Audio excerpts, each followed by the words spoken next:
Hello friends, I'm Chi. Yeah, greetings to you all, whatever you may be listening. Today we're talking about family reunion, recongiungimento di familiare. Yeah, bringing in your wife, children, husband, parents here to in Italy. Yes.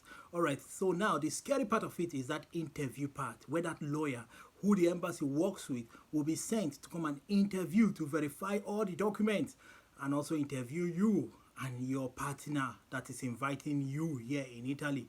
Okay, so now how prepared are you guys? Please subscribe to my channel. Okay, all right, thank you very much, and also share the video and put a like for Chi. All right, so now listen, you that is doing the invitation, that wants to bring your person to Italy here, there's family reunion, right? You have said the Nola All-Star. Don't just relax, okay? Because questions as well will be asked to you and some documents which you have to show as proof as well. What documents am I talking about? Your passport data page, yes, and also stamps on your passport pages that shows when you left Italy, when you came back, and when you returned. So those stamps you have to show it to them. Whether you dropped at Cotonou, no problem. Show them the stamp and said, well, I did not come directly to Nigeria. I dropped at Cotonou when I came to marry my partner.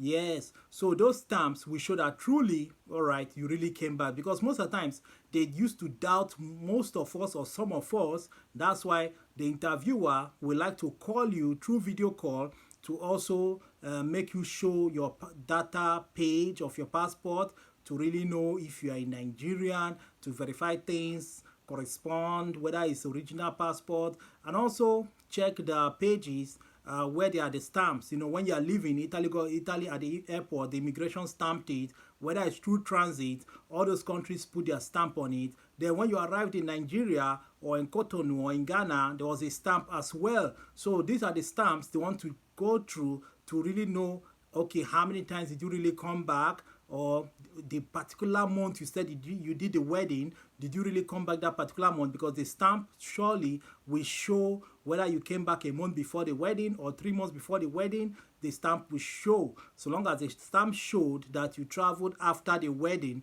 then they will correspond everything together, match it together, and then believe that truly you were present physical during that wedding day. And also they are going to ask you questions like, you that is abroad here, right here in Italy, are going to ask you that where was the marriage conducted, which court, which local government, which church, how did you get there, which address, they will ask you questions based on that area.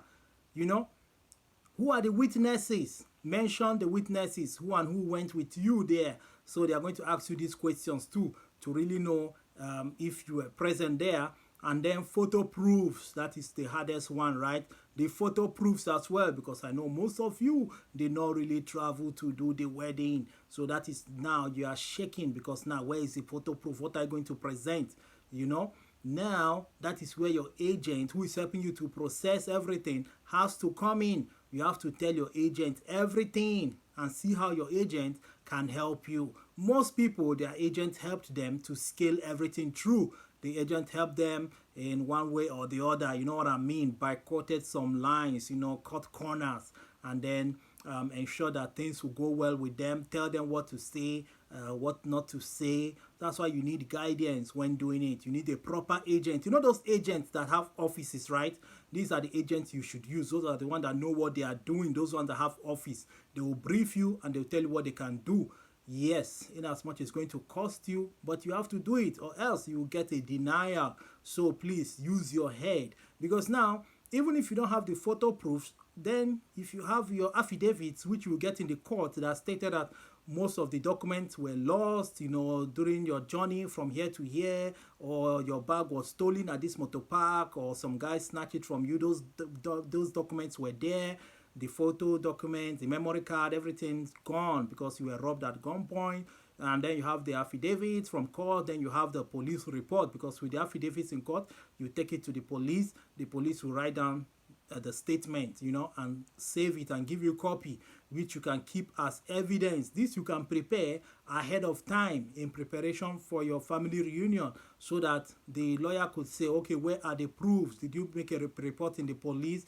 Do you swear an affidavit of it? Then you say, yes, I have them with me. You can also show it as evidence. Though your agent can also guide you properly when you suggest also that one to your agent as okay. What if I present these ones too as evidence? The agent will say no problem as well, and also give you other clues of what to do. So use proper agents, those ones that have office, and explain your situation to them.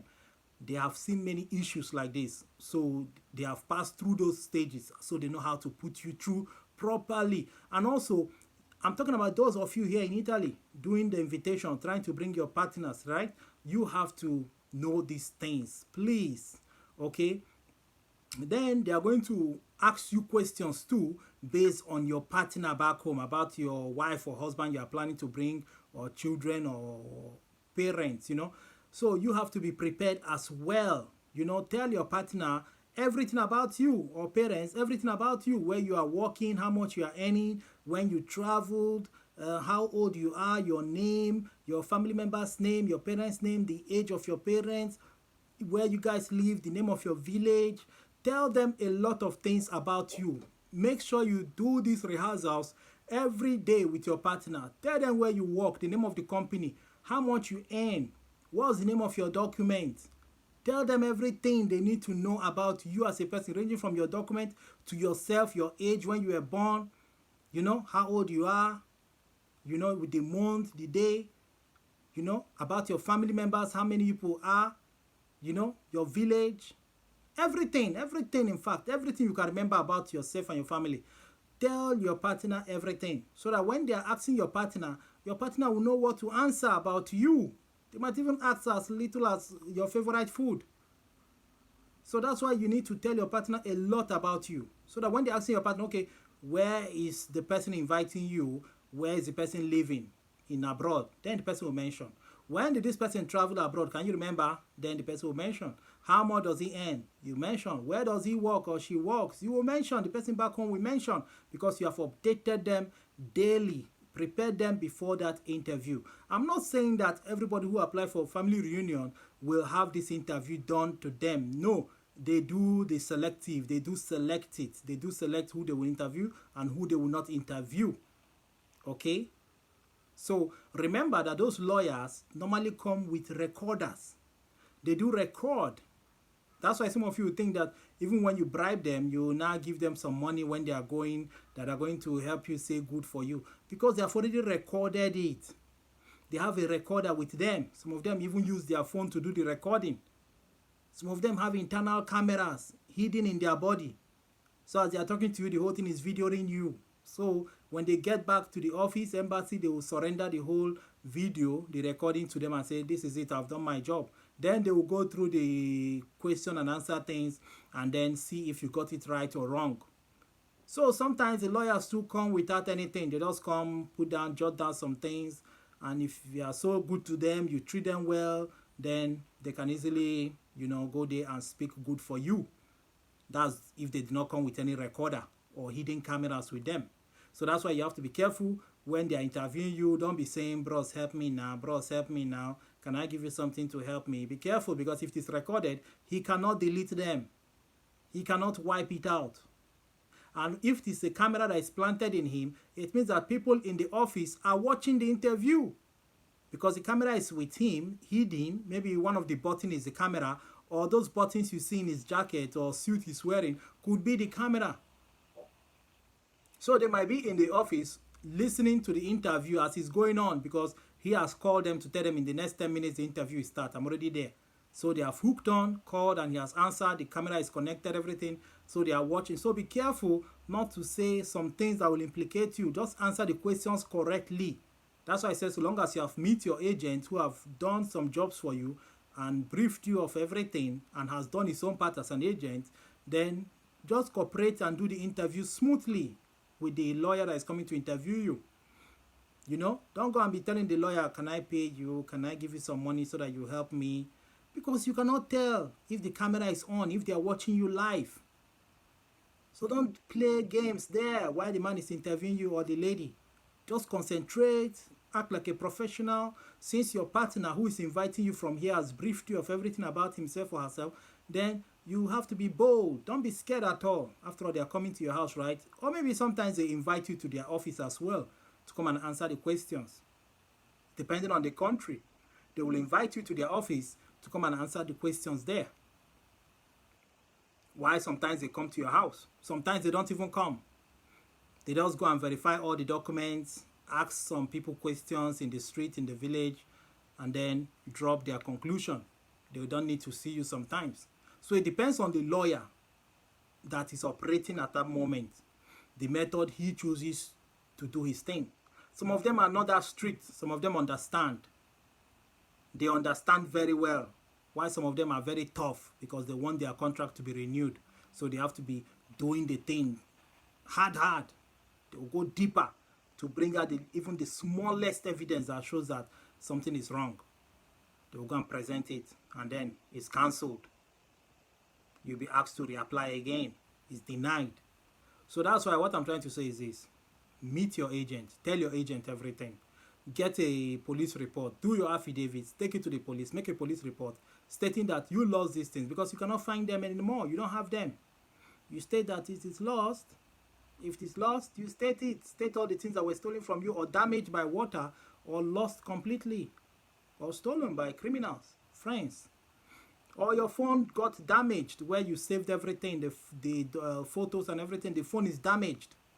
It's spoiled. It's stolen. It fell inside water. So you can make an affidavit of it, write a report about it, and then give to police. Police give their own report too and give to you a copy.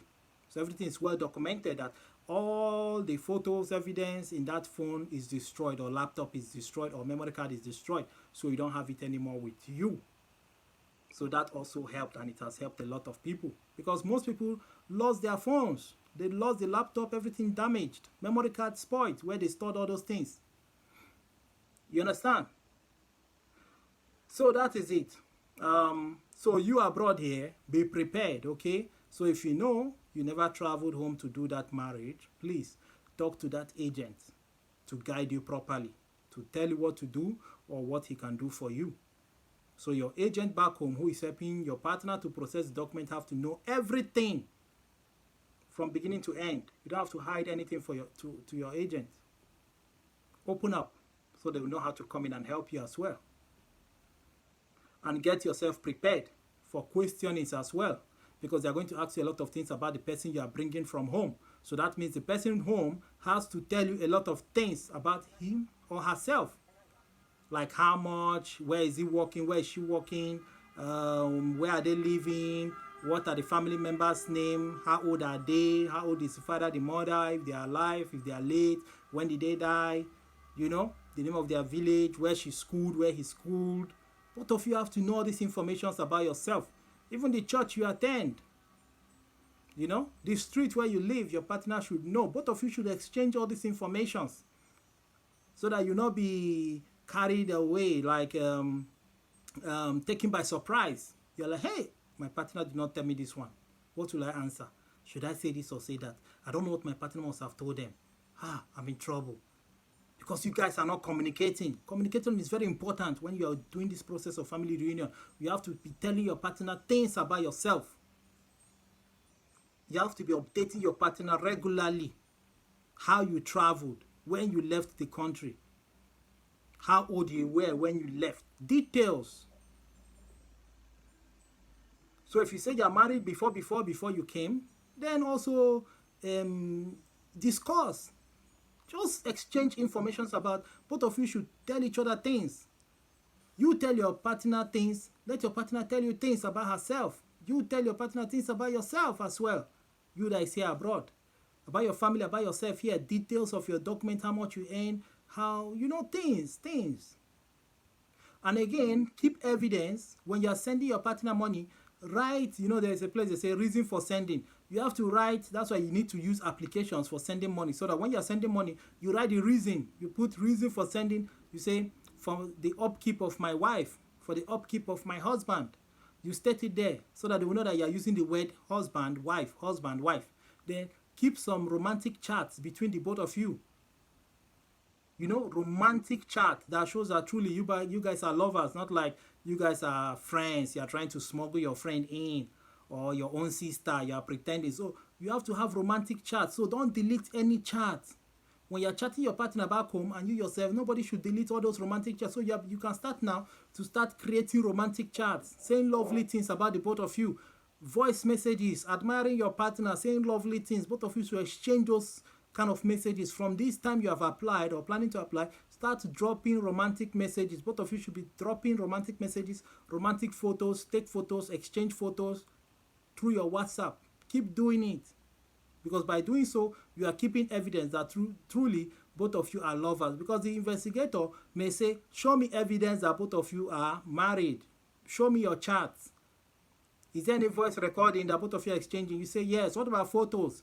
You say yes, I have photos in my WhatsApp that both of us, he's sending to me or she's sending to me. I'm also sending to the person over there.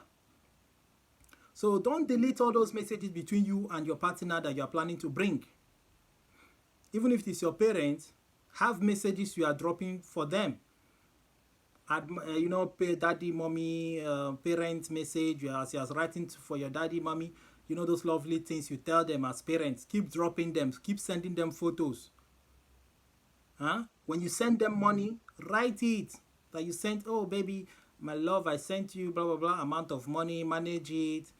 You know, keep dropping those messages. Then, because you're going to ask your partner, does he or she send you money for upkeep? You say, yes. Can you show me proofs? You say, yes. Because when you send the money, you write it in form of message in WhatsApp. Drop the receipt as a photo, as evidence, and say, I just paid in, blah, blah, blah, for your upkeep for this month. Manage it, please. My love, I love you, bye-bye. If it's your parents, do the same thing. Just send them money and say, just build your evidence. That's what I'm trying to say. Build evidence left and right. Build evidence, especially on that your WhatsApp discussion. Drop a lot of evidence there that shows that both of you are married. Love messages. Not the one you go and copy from all these applications. Manufacture it by yourself. Use your head and write romantic messages, voice messages. Drop any voice message, whether it's your language, say it in your language and drop there, or in English, pidgin, drop it there, so long as it's romantic and sweet.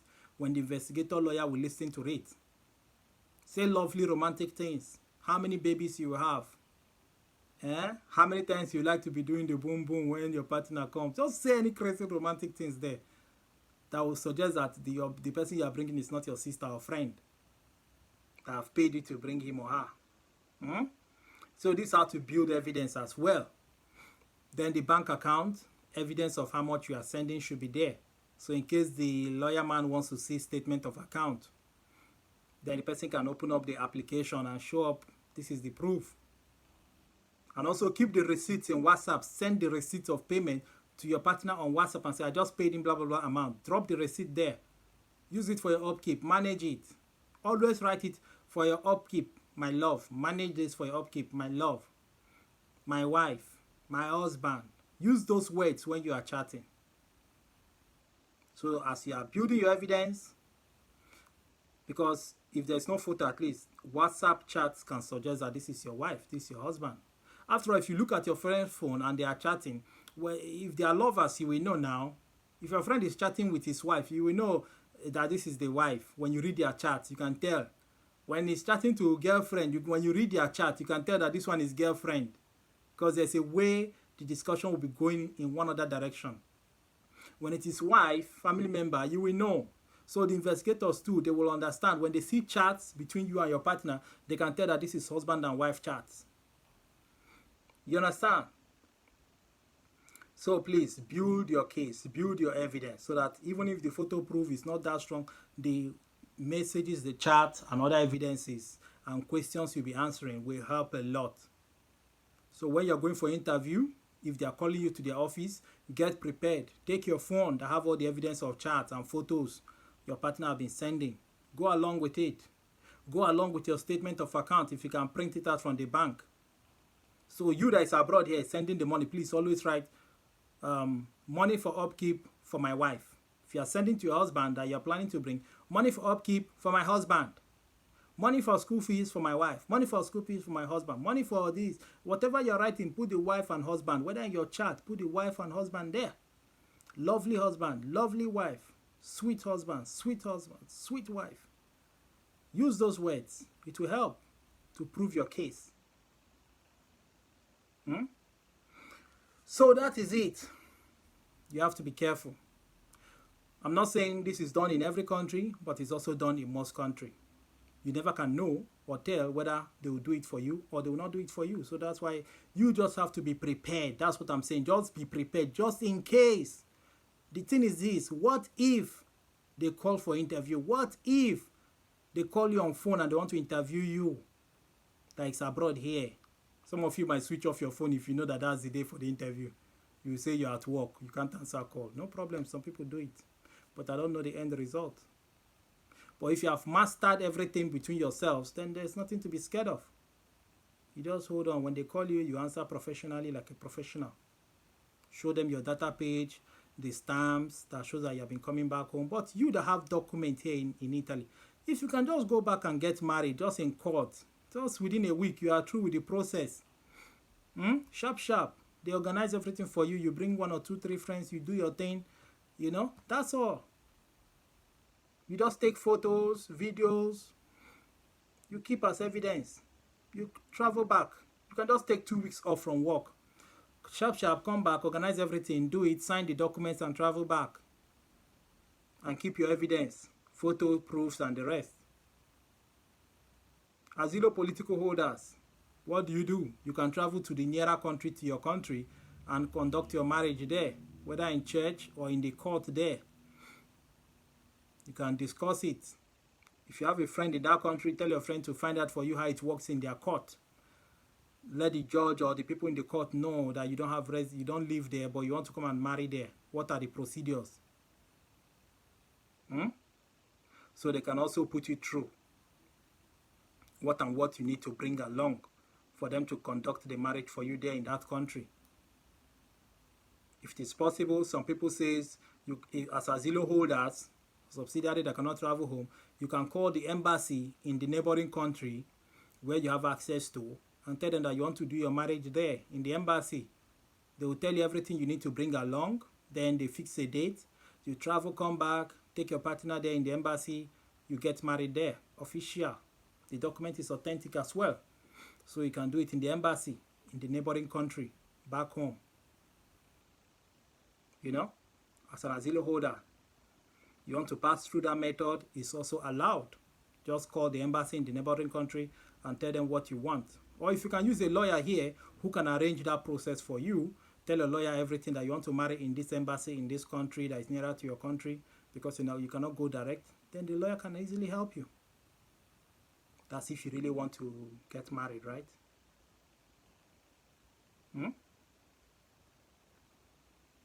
So that is it.